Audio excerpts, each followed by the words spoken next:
donc Ronald, on a regardé Actes chapitre 6. C'était le moment où 7 personnes ont été choisies pour faire un ministère différemment que les apôtres. Et donc, qu'est-ce qui t'a frappé dans le message hier? Ben, c'est un peu ça, dans le sens que, tu sais, dans le fond, les apôtres étaient confrontés à un problème qui aurait pu affecter l'unité de leur communauté. Puis, souvent, des fois, notre réflexe, c'est de prendre le contrôle des choses. Puis de vouloir ramener ça à nous.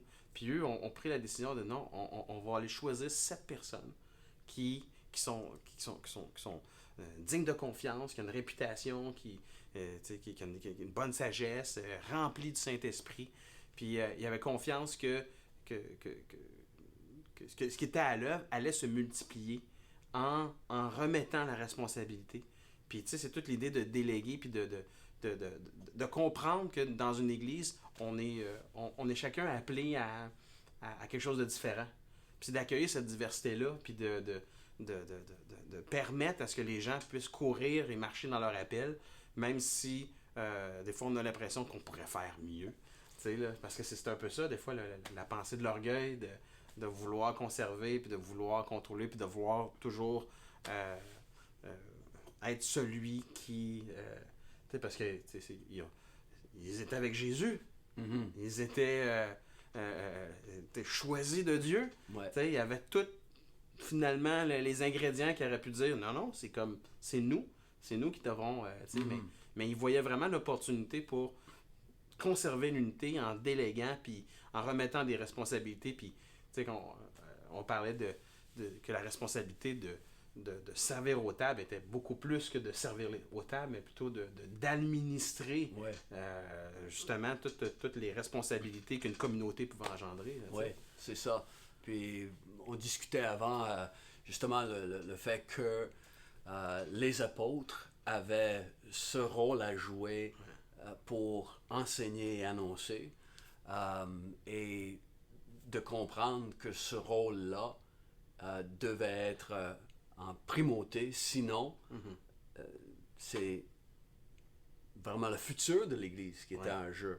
Et donc de choisir ces 7 personnes et de laisser la congrégation les choisir. Hein? C'était même pas les apôtres qui les ont choisis. C'était la congrégation. Choisissez là 7 d'entre vous. Et ce qui m'a aussi frappé, bien sûr, c'est toute cette idée de l'importance de préserver une unité d'esprit, une unité de cœur, que les gens puissent continuer à s'aimer et à s'apprécier les uns les autres, au lieu que des choses comme ça viennent nous diviser et créer des problèmes pour rien, dans le fond. Des problèmes arrivent tout le temps. Tout le temps.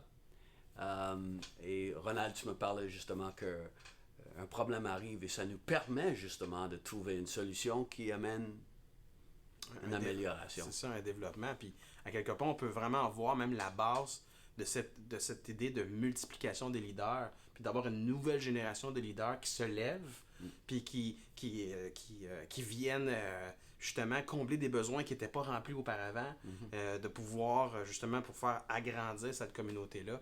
Il y a tellement de besoins qui pouvaient surgir, on peut se l'imaginer, mais de voir justement cette nouvelle génération de leaders-là qui ont pu commencer à exercer leurs dons et leurs talents pour ensuite, puis on connaît les histoires par exemple d'Étienne par la suite avec son discours, avec sagesse, ils ont été obligés de payer des gens pour mentir parce qu'il n'y avait rien à trouver en eux, ou même Philippe qui était transporté d'un endroit ou un autre, puis ça c'est juste des choses qu'on sait dans la Bible, mais on peut penser qu'il y a tellement de choses qu'ils ont dû faire, mais tout ça est parti de l'opportunité de courir avec ce mandat-là qui vous avait été confié. Oui.